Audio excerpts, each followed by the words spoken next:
కాలు దువ్వే నంది ముందు రంగు మార్చిన పంది, కారు కూతలకొస్తే కపాలం పగిలిపోతే.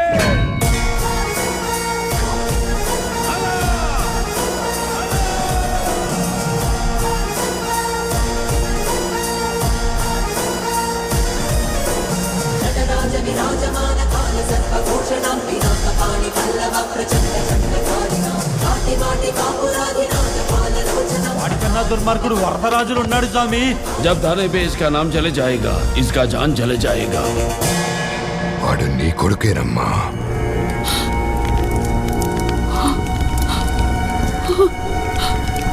ఆ రోజు నా ద్వారా నీ బిడ్డని దూరం చేయడం అనేది శివలిఖితం. ఈ రోజు నీ ఇంటి బిడ్డ ద్వారా తిరిగి రావడం అనేది శివాదేశం. ఏంటి, దేవుడు చెప్పాడని తల్లిని బిడ్డని వేరు చేస్తారా? అన్నీ తెలిసిన మీరే నన్ను నా బిడ్డ దగ్గర నుంచి దూరం చేయడం న్యాయమా? నీ బిడ్డే, కానీ కారణ జన్ముడు తల్లి. అందుకే అండపిండ బ్రహ్మాండాల్ని శాసించే శివుడు అంశని నీ కడుపులో పిండంగా పుట్టించాడు. పుట్టించిన క్షణమే ఆ బంధాల్ని తెంచేశాడు, తన దగ్గరికి రప్పించాడు. కారణం?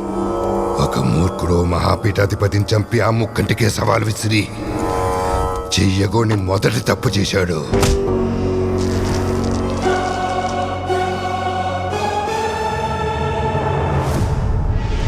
పరమాత్మ స్వరూపమైన ప్రకృతితో చెలగాటం ఆడి ఘోరమైన రెండో తప్పు చేశాడు.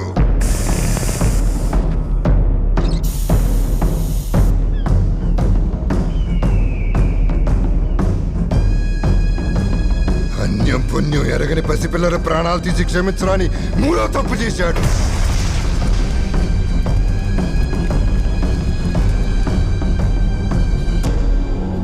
అందుకే ఆ శంకరుడే శంఖం పూరించి యుద్ధంలోకి దించాడు.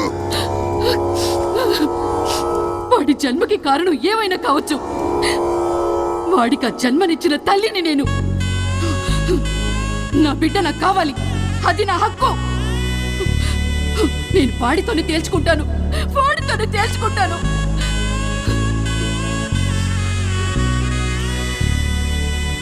శైవేచ్ఛ.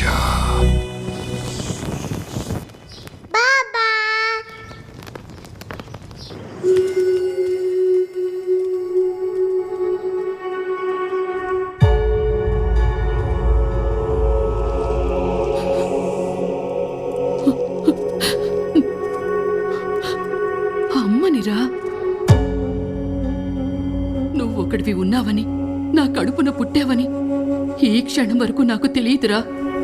శివయ్య అడిగాడంట, ఇచ్చేశారంట. ఎంత అన్యాయం! కళ్ళ ముందు కన్నబిడ్డ ఉన్నాడని తెలిసాక ఏ తల్లి ఆగుద్దిరా? తిరుగురా, తలెత్తి ఈ తల్లిని ఒక్కసారి చూడురా. నువ్వు నా రక్తం, నా బిడ్డవిరా. వాగర్తాభివ సంపృక్తౌ వాగర్త ప్రతిపత్తే జగతౌ పితరు వందే పార్వతీ పరమేశ్వరం. ఈ జన్మకు ఆ శివుడే నా తండ్రి, ఆ లోకమాతే నా తల్లి.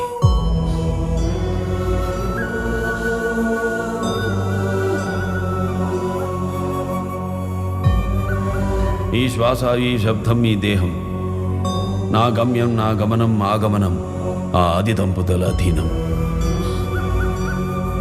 ఈ జన్మ శివార్పితం, మరు జన్మ శివశాసనం.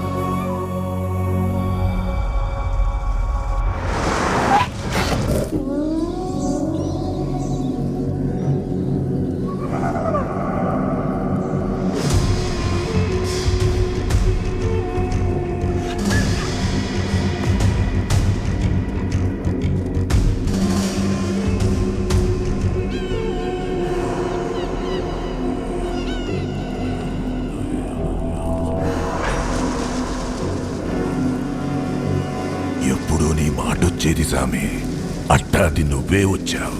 ఏంది కదా?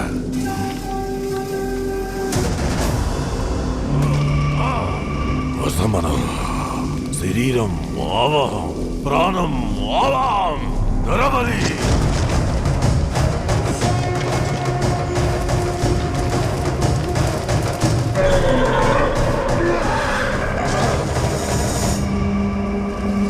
అఖండ. వీడు నీకు తెలుసా? అఖండ రుద్ర సికందర్ ఘోరా. వీడు మా గురువుని గుంపుని ఎగబడి చంపినాడు సామి.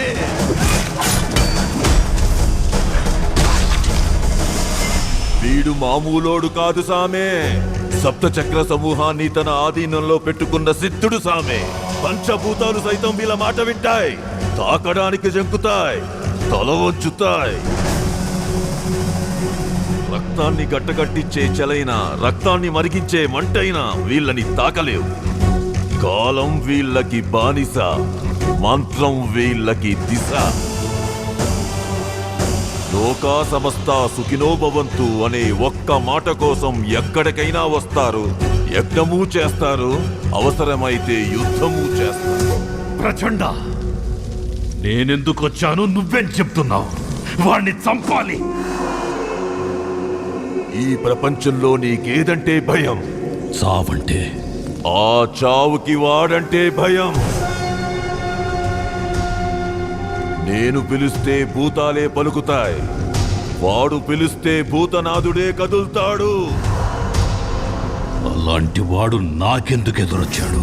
ఆడు పుట్టిందే నీకోసం, ఆయుధం పట్టిందే నీకోసం, ఇక్కడ అడుగు పెట్టిందే నీకోసం. ఆ శివుడే శిశువు రూపంలో ఆడిన ఆట సామి.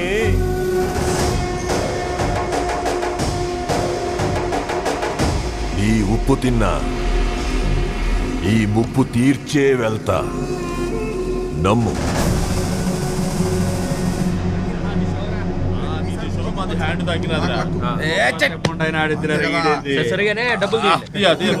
అయ్యా, దైవాన్ని పీకేసి చూదమాడడం తప్పయ్యా. తప్పు మాది కాదు పంతులు, దేవుడిదే. మాకు పనివ్వలే, అప్పుడు ఆడుంటేంది ఈడుంటేంది. పని దేవుడు ఇవ్వడండి, మీరే వెతుకోవాలి. మాది మేము ఎత్తుక్కునేటప్పుడు ఆ దేవుడు ఎందుకో? అంతే, పంట పండని పొలం పనికిరాని దేవుడు అవసరమా? మీరంతా శిక్ష అనుభవిస్తారు. చచ్చే ఎవడేస్తాడో? బైరాగి బ్యాగ్ లో హ్యాండ్ తగ్గింది, వాడుద్దురా.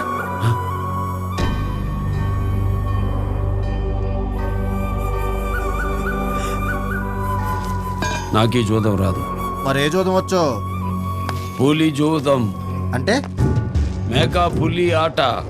ఈ ఆటలో మేకవుడు పులెవడు? మందలుగా ఉండేది మేకలు, సింగిల్ గా వచ్చేది పులి. అరే పులి వచ్చేదిరో, మనం మేకలమంట.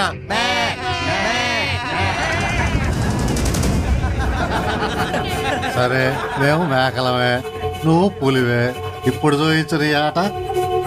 మనోవాంఛా ఫలసిద్ధిరస్తు.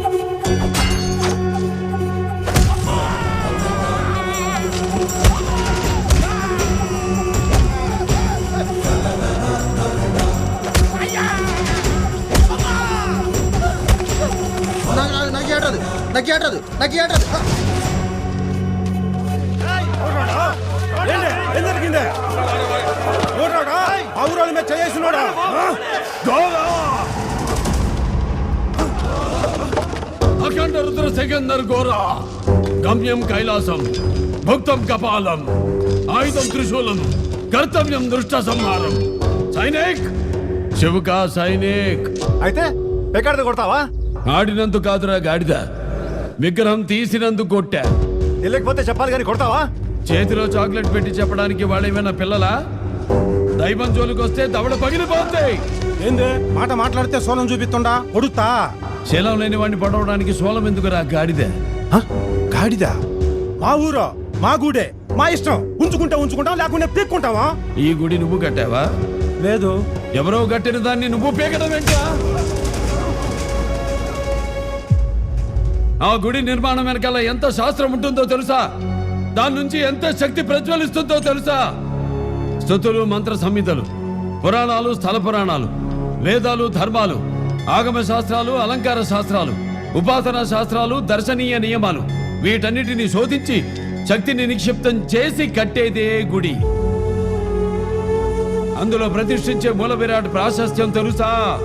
సర్వమాన సౌభ్రాతృత్వాన్ని బోధించడానికి సాక్షాత్తు ఆ కలియుగ దైవం వెంకటేశ్వరుడు, ధర్మతత్వాన్ని బోధించడానికి శ్రీరాముడు, జీవిత సత్యాన్ని బోధించడానికి శ్రీకృష్ణుడు, ఆత్మతత్వాన్ని బోధించడానికి ఆ పరమశివుడు, ధైర్యాన్ని ఇవ్వడానికి ఆంజనేయుడు, కార్యసిద్ధికి ఆ వినాయకుడు, సంపదకి లక్ష్మి, విద్యకి సరస్వతి, సకల దేవతల శక్తి స్వరూపాన్ని ఇవ్వడానికి సాక్షాత్తు ఆ అమ్మవారు. ఇంతమందిని మీ సంరక్షణ కోసం గుళ్ళల్లో ప్రతిష్ఠిస్తే ఆ శక్తి స్వరూపాలైన విగ్రహాలతో చెలగాట పడతారా? ఆగండి.